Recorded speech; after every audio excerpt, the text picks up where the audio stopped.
రైతు సేవల పేరుతో వైసీపీ హయాంలో కొందరు వ్యక్తులు గ్రూపులుగా ఏర్పడి ప్రభుత్వం నుండి భారీగా సబ్సిడీలు తీసుకున్న ట్రాక్టర్లు, రోటోవేటర్లు, కల్టివేటర్లు వంటి వాటిని సొంత వాటిగా పక్కదారి పట్టించిన ఘరానా వైనం దెందులూరు ఎమ్మెల్యే చింతమనేని ప్రభాకర్ తీసుకున్న చర్యలతో వెలుగులోకి వచ్చింది.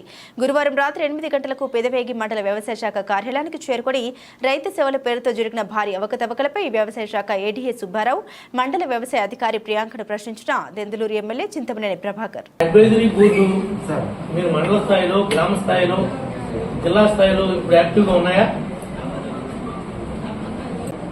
రైతులందరికీ అందుబాటులో ఉండటానికి, డిమాండ్ ఉన్నప్పుడు రేటు పెరగకోకుండా ఎట్లా పడితే అట్లా వసూలు చేయకుండా ఉండటానికి ఉద్దేశంతో గవర్నమెంట్ డబ్బుని 40% ఉచితంగా ఇచ్చి ప్రోత్సహిస్తే వీళ్ళందరూ కూడా అలాంటి పనులు చేయకోకుండా వీళ్ళు సొంతం చేసుకుని బయటికి పెట్టుకుని వీళ్ళు ఎక్కువ డబ్బులు సంపాదించుకోవడానికి వీళ్ళు ప్రయాణం చేస్తున్నప్పుడు మీరు తీసుకున్నటువంటి చర్యలు ఏమన్నా ఉన్నాయా?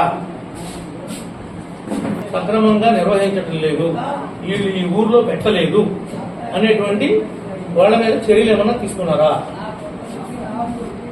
మీరు ఇప్పుడు దాకా మోసగాళ్ళ దగ్గర పనిచేశారు, మీరు దోపిడీదారుల దగ్గర పనిచేశారు, ఇప్పుడు ఏం చేద్దాం అనుకున్నారు?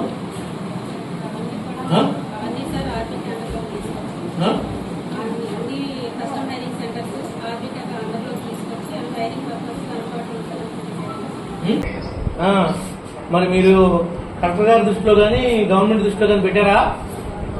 సబ్సిడీతో ప్రభుత్వ వారి యొక్క ఆర్థిక సహాయంతో కొనబడినటువంటి బండిని కానీ మీరు అక్కడ డిస్ప్లే చేయలేదు. నేను ఫస్ట్ ఆఫ్ ఆల్ ఏం చెప్పానంటే, మీ ఏడీఏకి, మీ ఏఓలకి, ఈ గ్రౌండ్ లెవెల్ స్టాఫ్కి బళ్ళన్నింటిని మండల ఆఫీసుల్లో పెట్టండి.